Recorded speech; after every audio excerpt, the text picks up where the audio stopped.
이라. 아멘. 할렐루야. 오늘도 새벽 기도의 자리에서 말씀을 듣고 간절히 기도하심으로 내 안에 계신 주님과 풍성한 교제를 나누시고 주시는 힘과 능력으로 또 가정과 교회와 일터에서 승리하는 복된 한 날 되시기를 주님의 이름으로 축원합니다. 오늘 말씀의 제목은 믿음이면 충분합니다입니다. 믿음이면 충분합니다. 로마 교회에 몇 가지 문제가 발생하기 시작했습니다. 우리를 위해 십자가에 달려 죽으시고 부활하신 예수님, 그분을 믿는 믿음을 통하여 구원을 받을 수 있다라고 해왔는데, 이제 로마 교회 안에 있는 유대교 출신 성도님들이 계셨습니다. 그런 분들이 다른 주장을 하기 시작했던 겁니다. 믿음만으로는 부족하지 않겠는가?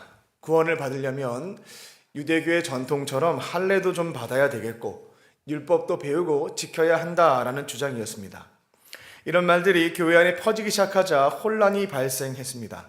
사도 바울은 편지를 통해서 이 문제에 대해서 분명하게 선언했던 겁니다. 구원은 오직 믿음으로만 받는 것입니다. 그 외에는 어떠한 것도 조건이 될 수는 없습니다.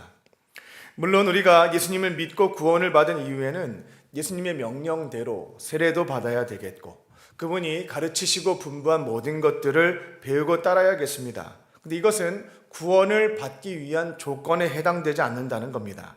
구원받은 사람이, 은혜 받은 사람이 그 이후에 살아가야 할, 또 선택하며 살아가야 될 모습에 해당된다는 겁니다.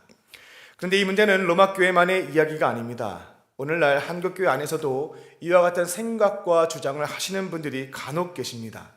아니, 그 믿음 하나로만 되겠습니까? 착한 일도 많이 해야 되겠고 봉사도 하고 성실하게 살아야지 그렇게 구원을 받는 거지, 어떻게 믿는다는 그 믿음 하나로 구원을 받을 수 있겠습니까? 그럴싸해 보이는 설명이지만 성경은 그렇게 말하지 않습니다. 성경은 구원의 유일한 조건으로 단 한 가지, 오직 믿음이라고 분명하게 말하고 있습니다.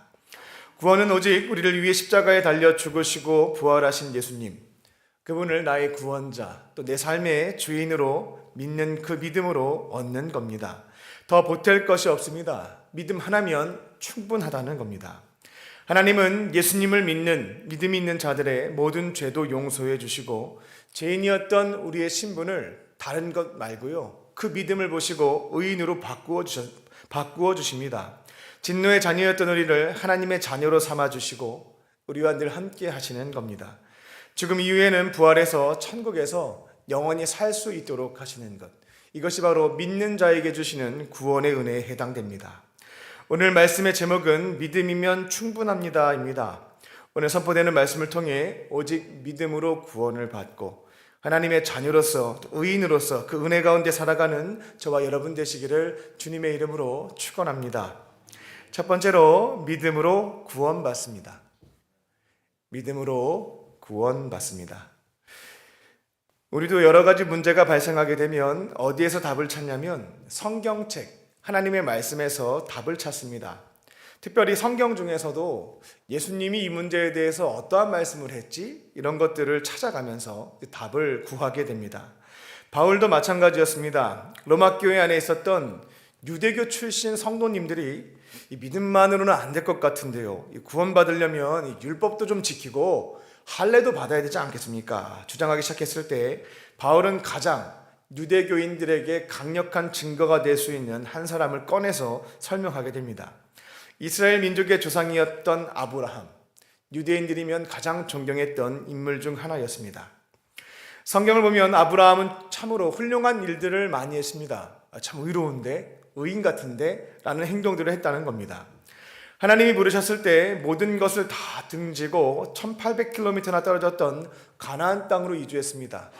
아버지와 고향과 친척의 집을 떠나서 말씀에 순종했습니다.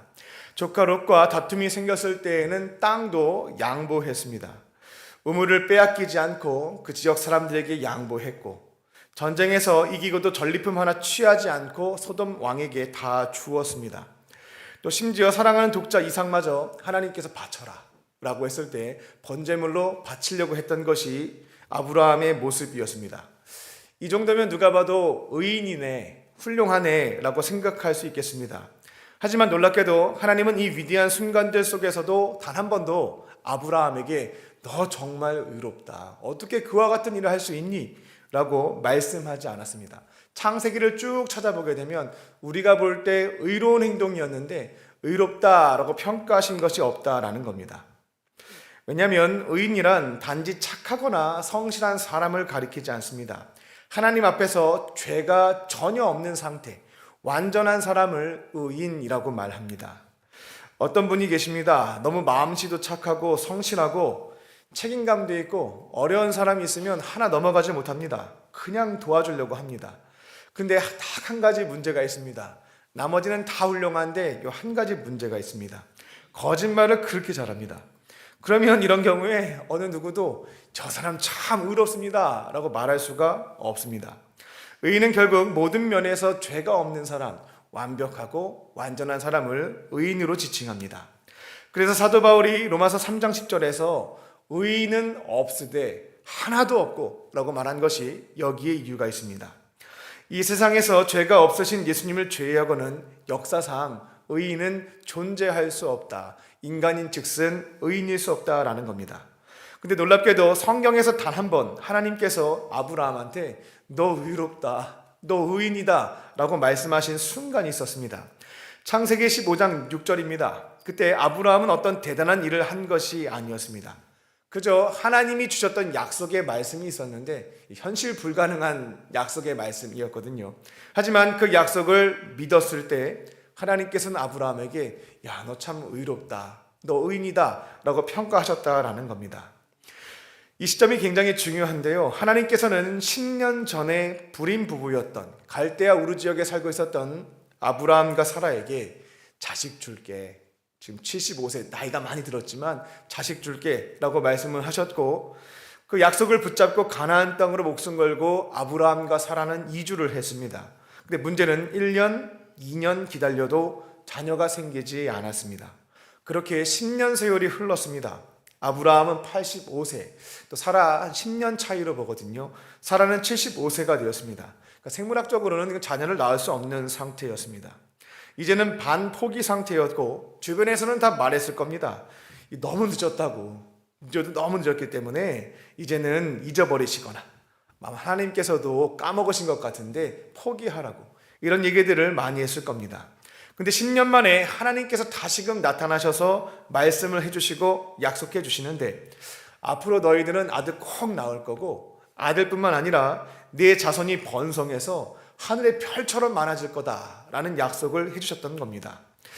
아마 죄송하지만 저였다면 속으로 이렇게 생각했을지도 모르겠습니다. 하나님, 저기 후손 문제는 나중 문제고요. 후손이 별처럼 많아지는 건 한참 뒤에 일이니까 지금 당장 빨리, 지금 나이가 85세인데 언제 천국 가도 모를 나이가 되어가고 있는데 많이 바라지도 않으니까 현실적으로 아들 하나만 주십시오, 안 주시는 거 아닙니까? 라는 생각, 의심을 했을지도 모르겠습니다. 근데 놀랍게도 아브라함은 그 약속을 그대로 믿었습니다. 현실보다 하나님이 주신 그 약속의 말씀을 신뢰했던 겁니다. 그때 하나님께서 그 믿음을 보시고 죄인이었던 아브라함을 의롭다, 너 의인이다 라고 인정해 주셨다라는 겁니다. 로마서 4장 3절입니다. 성경이 무엇을 말하고 있느냐? 아브라함이 하나님을 믿음에 그것이 그에게 의로 여겨진 바 되었느니라. 이걸 창세기에서 찾아낸 사도 바울도 대단합니다. 그러니까 지금은 저희가 장절 구분이 다 되어져 있습니다만 그때는 두루마리였거든요. 거기에서 하나님께서 언제 아브라함을 의롭게 여기셨는지를 찾아가지고 이 말씀을 유대교 성도님들한테 전해줬던 겁니다.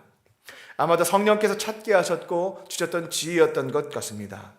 하나님은 어떠한 사람을 구원하십니까? 어떤 사람이 죄인에서부터 죄가 없는 완전한 상태, 의인이 될 수 있겠습니까? 스스로 선행을 많이 한 사람 아닙니다. 순종을 많이 한 것도 아닙니다. 하나님은 딱 한 가지만 보시는구나 라는 것을 아브라함 사건을 통해서 알 수가 있습니다. 바로 믿음, 이 한 가지를 보시고 하나님께서 주신 약속, 하나님의 말씀, 그분에 대한 신뢰가 있는 자들을 의인으로 의롭게 여기시는 줄로 믿습니다. 하나님의 기준은 달라지지 않습니다. 그때나 지금이나 동일합니다. 하나님은 우리를 구원하시기 위해서 또 죄인인 우리의 죄를 다 용서받을 수 있도록 하기 위해서 독생자 예수님을 이 땅에 보내주셨고 예수님이 모든 일을 감사하게도 다 하셨습니다. 우리의 죄값을 십자가에서 머리 끝에서부터 발끝까지 다 감당하셨습니다. 예수님은 우리의 모든 죄값을 십자가에서 받아주셨고 하나님께서 우리에게 요구하시는 것은 딱 하나밖에 없습니다. 바로 믿음입니다. 복음을 믿는 것, 우리를 위해 죽으시고 부활하신 예수님을 나의 생명의 은인, 내 삶의 주인으로 믿고 영접하는 겁니다. 이제 복음을 믿고 예수님을 나의 구원자로 영접하시며 모든 죄사함을 받고 믿음이 있는 자에게 너 의인이다, 너 의롭다 라고 인정해 주시는, 그렇게 하나님의 자녀로 살아가는 저와 여러분 되시기를 주님의 이름으로 축원합니다. 두 번째로 구원은 은혜의 선물입니다. 은혜의 선물입니다. 로마 교회 안에는 유대교 출신 성도님들이 계셨습니다. 그들은 이렇게 말했습니다. 우리는 저기 이방인들과는 조금 달라요. 우리는 아브라함의 후손들이고 선택받은 민족입니다. 그리고 태어난 지 8일째 되는 날 구원받은 백성의 증표로 할례도 받았습니다. 우리는 어릴 때부터 안식일을 지켜왔고 율법도 배우고 실천해 왔습니다. 우리는 선민으로서 열심히 살아왔고 구원받을 만한 자격이 있는 사람들입니다. 근데 어느 날 복음을 듣고 예수님을 믿게 된 이방인 성도님들이 교회에 들어오기 시작했습니다. 가만히 보니까 저들은 할례도 안 받았습니다. 또 율법도 잘 모릅니다. 그동안 살아온 삶을 보니까 하나님도 모르고 안식일을 지킨 적도 없었습니다. 신앙 경력도 없고 봉사한 것도 없는데 믿기만 하면 구원을 받는다라고 하면서 자기들도 예수님 믿었다고 구원받았다고 라고 얘기를 하니까 기분이 좋아야 되는데 기분이 썩 좋지 않았던 겁니다. 저들은 너무 쉽게 구원을 받은 것 같다. 마음이 불편해지기 시작했다라는 겁니다. 그래서 주장을 하기 시작했습니다. 아무리 저기 예수님을 믿어도 할례는 받아야 된다고, 저기 율법은 지켜야 된다고, 이런 주장들을 했다는 겁니다. 이런 주장에 대해 바울은 4절에서 단호하게 말합니다. 일을 하는 사람들은 그 대가, 월급, 봉급을 받습니다. 근데 그것은 선물이라고 말하지 않고 이것은 보수라고 말합니다. 하지만 하나님께서 우리에게 주시는 구원이라고 하는 것은 우리가 열심히 일하고 할례 받고 율법 지켜서 그에 대한 보수로 받는 것이 아니라 구원이라고 하는 것은 하나님께서 값없이 주시는 은혜의 선물입니다. 이 점에 대해서 가르쳐 줍니다. 은혜를 헬라어로 카리스라고 합니다. 아무런 대가가 없이 조건도 없이 선물을 줄 때 은혜, 카리스라고 합니다. 우리는 세상에서 무언가 소중한 것을 얻으려면 노력을 해야 됩니다. 열심히 일을 해야 봉급을 받을 수가 있고 또 노력한 만큼 대가를 받는 것이 세상이 말하는 이치에 맞다, 합리적이다, 올바른 것이다. 이게 바로 세상의 원리입니다. 하지만 하나님께서 주시는 구원이라고 하는 것은 전혀 다른 원리, 세상의 원리와는 다릅니다. 하나님께서 주시는 구원은 조건 없이, 대가 없이, 일 없이 주시는 은혜, 카리스에 해당된다는 겁니다. 하나님께서 우리 인간들에게, 하나님의 등을 돌리고 살고 있는 죄인들에게 왜 이처럼 카리스, 조건 없이, 대가 없이 은혜로 구원을 주실까요? 우리가 선해서 그런 것 아닙니다. 율법을 잘 지켜서 그런 것도 아니고요. 정답은 하나입니다. 은혜를 베푸시는 이유는 우리를 너무나 사랑하시기 때문에 대가 없이 이 구원을 선물로 주신다라는 겁니다. 5절입니다. 아무 일도 한 게 없습니다. 저희들 경건하지도 않습니다. 근데 예수님을 믿는 자, 우리를 위해 십자가에 달려 죽으셨고 부활하신 그 예수님을 영접한 자에게는 하나님이 다른 거 안 보고요, 그 믿음을 보시고 의인으로 삼아주신다는 겁니다. 이게 바로 타 종교와는 다른 기독교의 은혜, 바로 구원에 해당됩니다. 구원은 우리가 열심히 일한 대가로 월급 받듯이 받는 거 아닙니다. 실수했다고 해서 취소되는 것도 아닙니다. 전적으로 하나님이 주시는 은혜로 주시는 선물입니다. 타종교 중에서 특별히 자력종교, 자기의 힘으로 구원을 받을 수 있다라고 말하는 종교는 구원을 위해서 많은 노력을 해야 됩니다. 수양을 거쳐야 됩니다. 하지만 기독교는 구원을 받기 위해서 요구하는 것은 딱 하나, 믿음 하나가 있다라는 겁니다. 그리고 하나님은 믿음이 있는 자에게 죄도 용서해 주시고 예수님을 내 안에 모시고 살아갈 수 있는 동행의 기쁨도 선물해 주시며 죽음 이후에는 걱정할 거 없습니다. 부활해서 천국에서 영원히 살아갈 수 있도록 인도해 주십니다. 이 모든 것이 아무런 조건 없이 카리스, 값없이 주시는 선물로 죄사함, 동행, 영생이라고 하는 선물을 우리에게 주시는 줄로 믿습니다. 그래서 우리는 그 은혜를 알았고 또 경험했고 기대했기에 어떻게 살아갑니까? 이러한 은혜를 주신 분께 예배의 자리에서 고맙습니다. 제가 한 것도 없는데 경건하지도 않는데 이처럼 은혜를 주신 것 너무나 감사합니다. 그 감사한 마음으로 예배를 드리는 것이 우리들입니다. 다른 종교는 구원받기 위해서 열심히 뭔가를 해야 됩니다. 근데 우리는 이미 은혜로 구원을 받았고 감사하는 마음으로 예배를 드립니다. 우리에게 은혜를 주신 분께 어떻게 하면 기쁨을 드릴 수 있을까? 그거를 위해서 열심히 말씀도 배우고 실천하고 살아갑니다. 구원받기 위해서 말씀을 배우는 게 아닙니다. 구원해 주심에 감사해서 말씀을 배우고 지켜가는 겁니다. 이제 우리는 다시 고백해야 됩니다. 구원이라고 하는 것은 우리가 이룬 성과가 아닙니다. 하나님이 값없이 주신 카리스, 바로 은혜의 선물입니다.